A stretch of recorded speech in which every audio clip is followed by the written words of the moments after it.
नमस्कार, जय हिंद। मैं हूं आयुष और आप देख रहे हैं भारत तक का खास शो विस्तार से। ईरान और इजराइल के बीच जंग छिड़ चुकी है और ये कोई छोटी मोटी झड़प नहीं है। एक तरफ है अमेरिका और इजराइल जो मिलकर ईरान पर टूट पड़े हैं, तो दूसरी तरफ ईरान ने भी अमेरिका के मिलिट्री बेस, चाहे वो यूएई में हो, कतर में हो, सऊदी अरब में हो, ओमान में हो, हर जगह अपनी मिसाइलों को रडार पर ले लिया है। और इसी बीच हिजबुल्ला और हुती विद्रोही इस आग में घी डालने का काम कर रहे हैं। लेकिन अब इस पूरी तबाही के बीच दुनिया की नजरें एक ऐसी टेक्नोलॉजी पर टिकी है जो स्टार वॉर की फिल्मों से निकलकर सीधे युद्ध के मैदान में आ गई है। हम बात कर रहे हैं आयरन बीम की, वो लेजर जो पलक झपकते ही दुश्मन की मिसाइल को राख कर देती है। तो चलिए आज के इस वीडियो में हम समझेंगे कि क्या वाकई इजराइल का ये लेजर गेम चेंजर साबित हो सकता है। दरअसल हाल ही में सोशल मीडिया पर एक वीडियो जमकर वायरल हो रहा है। लोगों को लगा कि इजराइल की नई लेजर गन्स ने हिजबुल्ला के रॉकेटों को हवा में ही भून दिया। हालांकि वो वीडियो पूरी तरह लेजर का था ही नहीं, लेकिन इसने एक बात तो साफ कर दी कि दुनिया अब आयरन डोम से आगे आयरन बीम को देखने के लिए बेताब है।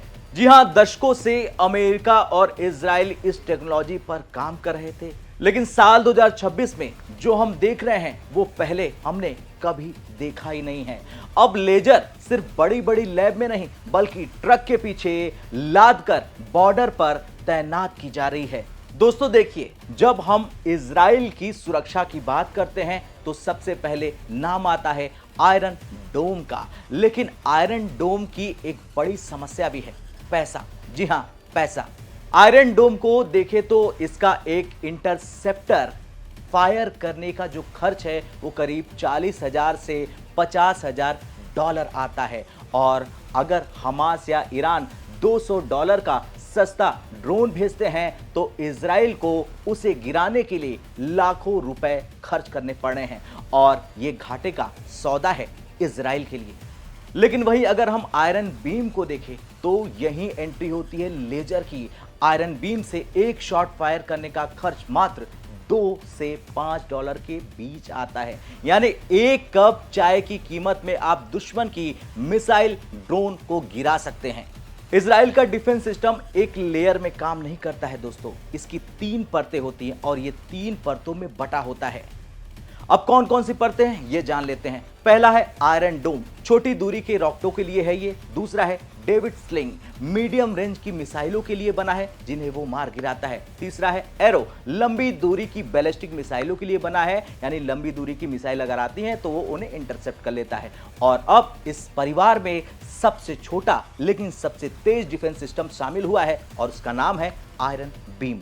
इजराइल की company Rafael advanced defence system ने इसे तैयार किया है, इसे बनाया है।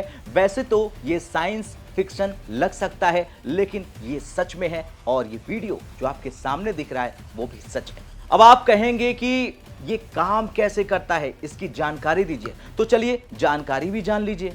दरअसल ये एक हाई पावर लेजर बीम दुश्मन के रॉकेट या ड्रोन पर फोकस की जाती है। ये बीम इतनी गर्म होती है कि रॉकेट की बॉडी को जलाकर उसके अंदर के बारूद को हवा में ही ब्लास्ट कर देती है। दोस्तों इसके अलग अलग वेरिएंट्स भी हैं और अब हम आपको उन वेरिएंट्स की बात बताने जा रहे हैं।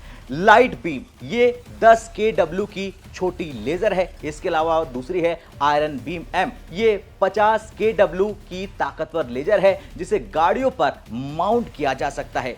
इसके अलावा है आयरन बीम 450, इसका नाम इसके 450 mm अपर्चर यानी लेंस के साइज पर रखा गया है जो बहुत सटीक निशाना लगाता है।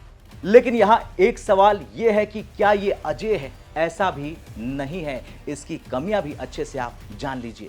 दोस्तों सुनने में तो ये बहुत कूल लगता है, लेकिन लेजर के साथ कुछ गंभीर चुनौतियां भी होती हैं और एक एक करके हम आपको उनके बारे में बताएंगे। पहला है मौसम की मार। अगर आसमान में बहुत धूल है, कोहरा है या भारी बारिश हो रही है तो लेजर की बीम कमजोर पड़ जाती है। जैसे अंधेरे में टॉर्च की रोशनी धुंध में बिखर जाती है, वैसे ही लेजर भी अपनी ताकत खो देता है।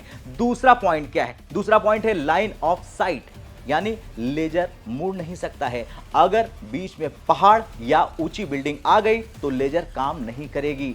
इसे टारगेट को देखना जरूरी है। तीसरा है समय की पाबंदी। आयरन डोम की मिसाइल दागो और भूल जाओ पर काम करती है, लेकिन लेजर को टारगेट पर तब तक टिके रहना पड़ता है जब तक वो जल ना जाए। इसमें कुछ सेकंड्स का वक्त लगता है। अगर एक साथ 100 रॉकेट आ जाए तो एक अकेली लेजर फेल हो सकती है और यह सबसे बड़ी चुनौती है। इसके अलावा इसकी रेंज की सीमा सबसे महत्वपूर्ण पॉइंट है। इसकी रेंज फिलहाल 10 किलोमीटर तक ही है और ईरान का शाहिद 136 ड्रोन 2000 किलोमीटर दूर से उड़कर आता है। लेजर उसे तभी मार पाएगी जब वो एकदम इजराइल की दहलीज पर पहुंच जाए। और आज के दौर में ईरान और उसके साथी यानी कि ड्रोन स्वॉर्म का इस्तेमाल कर रहे हैं, यानी कि एक साथ सैकड़ों सस्ते ड्रोन को भेजना। आयरन डोम इतने सारे टारगेट देखकर कंफ्यूज हो सकते हैं या उसके पास मिसाइलें खत्म हो सकती है। यहीं पर आयरन बीम ढाल बनकर खड़ी होती है। ये कभी खाली नहीं होती है। जब तक बिजली है ये चलती रहेगी। इजराइल अब इसे ड्रोन और एयरक्राफ्ट पर भी लगाने की कोशिश कर रहा है, वो भी एल्बिट सिस्टम्स के साथ मिलकर। यानी अगर लेजर आसमान से नीचे की तरफ दागी गई तो जमीन की बाधाएं यानी कि पहाड़, बिल्डिंग्स सब कुछ खत्म हो जाती है। दोस्तों, असल बात यह है कि यह सिर्फ इजराइल की सुरक्षा की बात नहीं है, यहां ये एक ग्लोबल आर्म रेस है। अमेरिका भी अपनी लेजर गन्स बना रहा है, विकसित कर रहा है, क्योंकि उसे अच्छे से पता है कि आने वाले समय में मिसाइलें सस्ती हो जाएंगी और उन्हें रोकना काफी महंगा पड़ेगा। ईरान अपने प्रॉक्सीज हिजबुल्लाह और हुती के जरिए इजराइल की जेब ढीली करना चाहता है। अगर इजराइल एक रॉकेट रोकने में $50,000 खर्च करता रहेगा तो वो आर्थिक रूप से टूट जाएगा, परेशान हो जाएगा वो। और दिसंबर 2025 के अंत में जब आईडीएफ ने इस सिस्टम को तैनात किया तो ये दुनिया का पहला ऑपरेशनल लेजर डिफेंस प्लेटफॉर्म बन गया। यानी उसी वक्त इसने इतिहास रच दिया। मई 2025 के टेस्ट में इसने सैकड़ों खतरों को सफलतापूर्वक हवा में ही मिटा दिया, नस्तेनाबूद कर दिया, खत्म कर दिया। कुल मिलाकर आज की तारीख में लेजर गन्स वैसी ही हैं जैसे पहले विश्व युद्ध में टैंक्स थे।